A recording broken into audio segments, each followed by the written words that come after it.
சொந்தங்கள் அனைவருக்கும் வணக்கம். நம்முடைய தமிழக முதலமைச்சர் முத்துவேல் கருணாநிதி ஸ்டாலின் அவங்க மிலாது நபி விழாவில் கலந்து கொண்டாங்க. அங்க நபிகள் நாயகத்தை பத்தி பல பெருமைகளை பத்தி பேசினாங்க. அவரோட பொன்மொழிகளை பத்தி எல்லாம் பேசினாங்க. அது மட்டும் இல்லாம மிலாது நபிகள் நாயகத்தோட பிறந்த நாளுக்கு போய் கலந்துகிட்டு திமுக சார்பில் அவங்களோட அரசாங்கம் அமைந்த பிறகு என்னெல்லாம் சிறுபான்மை மக்களுக்கு, குறிப்பா இஸ்லாமிய மக்களுக்கு என்ன விஷயங்கள்லாம் செய்தாங்க, எவ்வளவு நன்மைகள் செய்தாங்க என்று பட்டியலிட்டு பேசினார். குறிப்பா அவங்களோட தகப்பனார் முன்னாள் முதலமைச்சர் முத்துவேல் கருணாநிதி அவங்க பிற்படுத்தப்பட்ட மக்கள் 30% இடஒதுக்கீடு வைத்திருந்ததிலிருந்து பிடுங்கி 3.5% இடஒதுக்கீடு சிறுபான்மை முஸ்லிம் மக்களுக்காக வழங்கின பத்தியும் இப்படி பல விஷயங்கள், உருது அகாடமி உருது கத்துக்கிறதுக்காக, உருது வழி விஷயங்கள் எல்லாம் சொல்றதுக்காக உருது அகாடமி அரசு சார்பில் வச்சிருக்கிறோம். அதே மாதிரி வக்போடு சொத்துக்களை நிர்வகிக்க அதற்கான அரசாங்கம், தமிழக அரசாங்கத்திலிருந்து மானியம் வழங்கப்படுறோம். அந்த மாதிரி விஷயங்கள், காயிதே மில்லத்துக்கு மணிமண்டபம், இந்த மாதிரி விஷயங்கள், இப்படி பல்வேறு விஷயங்களை பத்தி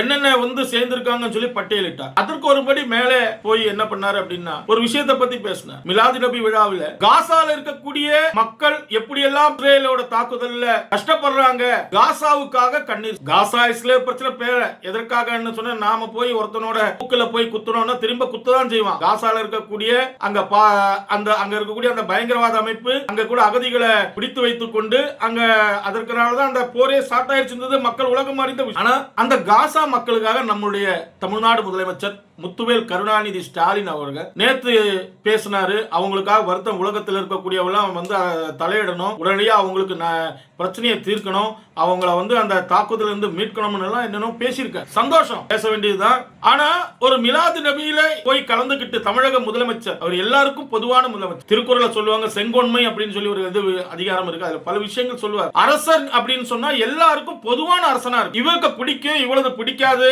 அப்படின்னு சொன்னா திமுக தலைவரா இருக்கும்போது தன்னோட கொள்கையை பத்தி பேசலாம். ஆனா ஒரு அரசாங்கத்தினுடைய ஒரு மக்களை ஆட்சி செய்யக்கூடிய ஒரு தமிழக முதலமைச்சரா இருக்கும்போது அங்க ஹிந்துவா இருந்தாலும் சரி, முஸ்லிமா இருந்தாலும் சரி, கிறிஸ்துவங்களா இருந்தாலும் சரி, எல்லாருக்கும் பாகுபாடு இல்லாம அரசாட்சி செய்வதுதான் சரி அப்படின்னு சொல்லி திருக்குறள்ல சொல்றாங்க. ஏன்னா திருக்குறளை பத்தி சொல்றேன்னா அந்த திருவள்ளுவரால் மேற்கோள் காட்டி திருக்குறளை கேள்வி காட்டி திருக்குறளை குறளோவியம் எல்லாம் இவங்க அப்பா எழுதியிருக்காரு, அதை காரணம் காட்டி தான் அவங்க ஆட்சியை பண்றோம் அப்படின்னு சொல்லுவாங்க. திராவிட மாடல் அரசு மிலாது நபியில கலந்துகிட்டாங்க, சந்தோஷம் தான். ஏன்னா இந்த மக்களோட ஒரு இஸ்லாமிய சிறுபான்மை மக்களோட அவங்க பெரிய இடத்துல நினைக்கக்கூடிய அவங்களோட ஒரு வழித்தோன்றலை பத்தி அந்த பிறந்தநாள் விழா கலந்துகிட்டோம். அதுல எங்களுக்கு எந்த ஒரு இதுவும் இல்லை. ஆனா தமிழக முதலமைச்சர் பொதுவாக இருக்கக்கூடிய அனைத்து மக்களும், தமிழ்நாட்டில் இருக்கக்கூடிய ஏறக்குறைய 8 கோடி கிட்ட தமிழக மக்களுக்கும் இருக்கக்கூடிய முதலமைச்சர் சிறுபான்மை முஸ்லிம் மக்களுடைய மிலாது நபி விழாவில் போய் கலந்துகிட்டு மிலாது நபி விழாவில் முஸ்லிம்களுக்கு என்னெல்லாம் செய்தோம் அப்படிங்கிற பேசுறாரு, காசாவை பத்தி பேசுறாரு. ஆனா நம்மளோட முதலமைச்சர் தன்னோட கட்சியில 90% இந்துக்கள் இருக்கான்னு சொல்லி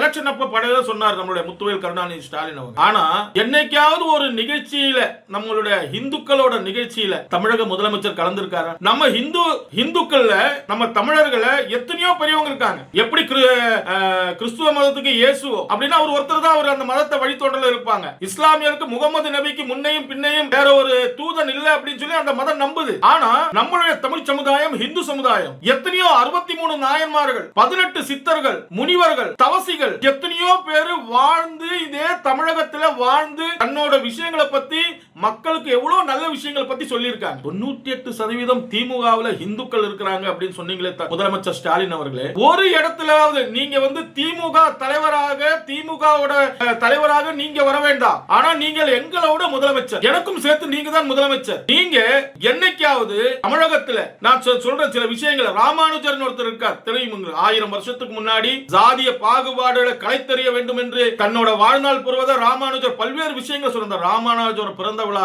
வருடம் வருது. அரசாங்கம் சார்பில் நீங்க அதுல கலந்து சேர்ந்திருக்கீங்களா? வள்ளல் பெருமான் வாடிய பயிரை கண்ட போதெல்லாம் வாடினேன் என்று சொன்னார். வள்ளல் பெருமானோட அந்த கருத்துக்களை பற்றி நீங்கள் வள்ள பெருமான இப்ப என்ன பண்றீங்க? முன்ன திருநீர் வச்சிருந்தா திருநீர் அழிச்ச வள்ளல் பெருமானோட அவர் மறைந்த ஜோதியாக இருக்கட்டும், அவங்க பிறந்த நாள் ஒரு அரசு விழாவில் ஏதாவது ஒரு விழாவை எடுத்து நீங்க அதுல வருடம் கலந்துக்கிறீங்க. எத்தனையோ நம்ம தமிழகத்துல 63 நாயன்மார்கள் 64வது நாயன்மார் என்று சொல்லக்கூடிய கிருபானந்த வாரியார் வாழ்நாள் முழுவதும் முருகனையே தெய்வமாக கொண்டு முருகன் விஷயத்தை பற்றி தமிழ்நாடு முழுவதும் சுற்றுப்பயணம் செய்து 64 நாயன்மாராக சொல்லப்படுகின்ற திருமுருக கிருபானந்த வாரியாரோட பிறந்த நாள் வாழ்க்கு அவர் விஷயத்தை பத்தி நீங்க பேசிருக்கீங்களா? கம்பர் இருக்காரு, கம்பரோட இதுவும் கவி பாடும், அவர் தரியும் கவி அப்படின்னு சொல்றாங்க. ராமாயணத்தால் கம்பருக்கு பெருமை, கம்பரால் ராமாயணம் என்னைக்காவது ஒரு நாள் நீங்க பேசிருக்கீங்க சொல்லியிருக்கீங்க, உருது வளர்க்குவதற்காக நீங்க வந்து நாங்க விஷயம் தனி அதற்கான நிதி ஒதுக்கி இருக்கோம் அப்படின்னு நீங்க சொல்லியிருக்கீங்க. என்னைக்காவது ஒரு தமிழ்ல தமிழ் வந்து வளர்ந்ததுன்னா பக்தி இலக்கியத்தால தமிழ் வளர்ந்தது.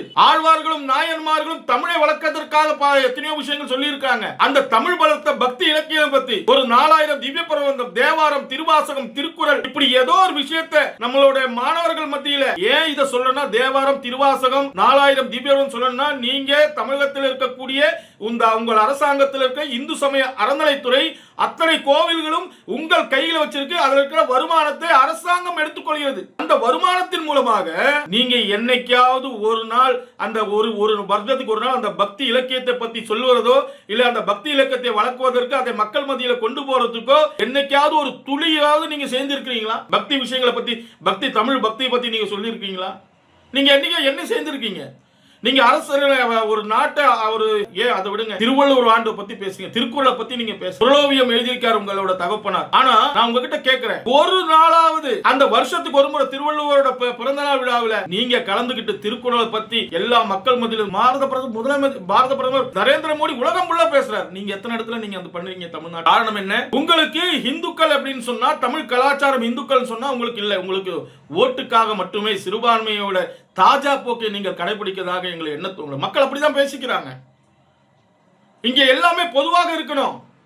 நீங்க ஏன் திராவிட முன்னேற்ற கழகத்திற்கு இருக்கக்கூடிய நீங்க தலைவராக இருக்கிறீங்க, தமிழ்நாடு முதலமைச்சராக நீங்க மேடைக்கு மேடை சமூக நீதியை பத்தி பேசுங்க. எது சமூக நீதி? எல்லாருக்கும் பொதுவானதான சமூக நீதி. அப்ப சிறுபான்மையில போய் கலந்துக்கிட்டு தமிழ் கலாச்சாரம், தமிழ் பண்பாடு வளர்க்கக்கூடிய ஆழ்வார்கள், நாயன்மார்கள், சித்தர்கள், யோகிகள், தவசி எத்தனையோ பேர் இருக்காங்க. 50 வருஷத்துக்கு முன்னாடி கூட ரமண மகரிஷி பிறந்திருக்காங்க. அவரோட விஷயங்கள், தத்துவங்களை பத்தி எங்கேயாவது எந்த இடத்துலயாவது நீங்க பேசுறது உண்டா? ஆசாவை பத்தி பேசுனீங்க. நீங்க காசால இறந்து போறாங்க, அதை பத்தி நீங்க கடும் கண்டனம் தெரிவிச்சீங்க. நீங்க என்னைக்காவது தமிழக முதல்வர் அவர்களே, நம்முடைய பக்கத்து மாநிலத்தில் இருக்கிற பங்களாதேஷ், அங்க இருக்கக்கூடிய இந்துக்கள், அங்க இருக்கக்கூடிய அரசாங்கத்துக்கு பிரச்சனை வந்த போது அங்க இந்துக்கள் கோவில்களையும் இந்து பெண்களையும் கற்பழித்தார்களே, என்னுடைய முதலமைச்சர், நான் இந்து என்பதால் கேட்கின்றேன், முதலமைச்சர் முத்துவேல் கருணாநிதி ஸ்டாலின் அவர்களே, நீங்கள் ஒரு நாளாவது உங்களுடைய கீழே இருக்க எங்களுடைய இந்துக்கள் பெரும்பான்மை 90% இந்துக்கள், திமுக இந்துக்கள் இருக்கக்கூடிய அந்த இந்துக்களோட தொப்புள் கொடியுறவான பங்களாதேஷ் இந்துக்கள் அவ்வளவு பாடுபட்டாங்களே, பெண்கள் கற்பழிக்கப்பட்டாங்களே,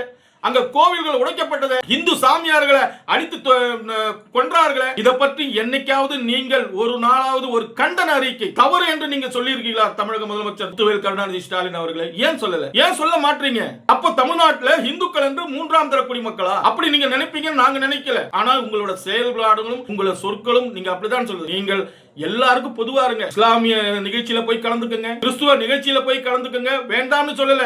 நீங்கள் ஒரு முதலமைச்சர், கட்டாயம் அதுல நீங்க எந்த பாகோட கலந்துக்க. அதே போல இந்துக்களோட விஷயங்களை பத்தி ஏன் சொல்லப்படுங்க? இந்துக்களை அடிச்சா ஏன் கேட்க மாட்டீங்க? எங்களோட மன விஷயத்தை, எங்களோட மன வேதனையை ஏன் நீங்கள் புரிந்து கொள்ள மாட்டீர்கள் அப்படின்னு நாங்க, இது நான் சொல்வது என்னோட தனிப்பட்ட மன வேதனையை உங்ககிட்ட கொட்டுறோம். இதே நம்ம இந்தியாவில் இருக்கிற மேற்கு வங்கத்தில் அங்க எவ்வளவு இந்துக்கள் அடித்தார்கள். நீங்க குஜராத்தை பத்தி எப்படியோ பேசுறீங்க இல்லையா? ஆனா மேற்கு வங்கத்தில் இந்துக்கள் பாதிக்கப்படும் போது, அங்க இந்துக்கள் அடிக்கப்படும் போது நீங்கள் ஒரு வார்த்தை பேசவே இல்லை. காசாவை பத்தி பேசுறீங்க. ஏன்னா காசாவை பத்தி பேசினா இங்க இதுதான் உங்களோட இது. நீங்கள் தமிழக முதலமைச்சர் ஸ்டாலின் அவர்களே, நீங்கள் எல்லாருக்கும் துவாக இருக்க வேண்டும். எப்படி நீங்க சொல்றீங்க 90% இந்துக்கள், அந்த இந்துக்களோட மனநிலை நீங்க புரிந்து கொள்ள வேண்டும். நீங்கள் எல்லாருக்கும் பேசும்போது இந்துக்களுக்காகவும் இந்துவோட மனவேதனையும் புரிந்து வந்து தமிழ் கலாச்சாரத்தை பண்பாட்டில் இருக்கக்கூடிய தமிழை வளர்த்த இந்து நாயன்மார்களை, ஆழ்வார்களை நிகழ்ச்சியிலும், கிருபானந்த வாரியார் நிகழ்ச்சியிலும், ராமானுஜர் நிகழ்ச்சியும் நீங்கள் இனிமேல் தொடர வேண்டும். இந்துக்களை பத்தி, பங்களாதேஷை பத்தியும் நீங்கள் பேச வேண்டும். பாகிஸ்தானில் இருக்கிற இந்துக்களை பத்தியும் பேச வேண்டும். ஏன் காஷ்மீர்ல பாதிக்கப்பட்ட இந்துக்களை பத்தியும் எங்களுடைய கருணாநிதி ஸ்டாலின் அவர்கள் பேச வேண்டும் என்று கேட்டுக்கொள்கிறேன்.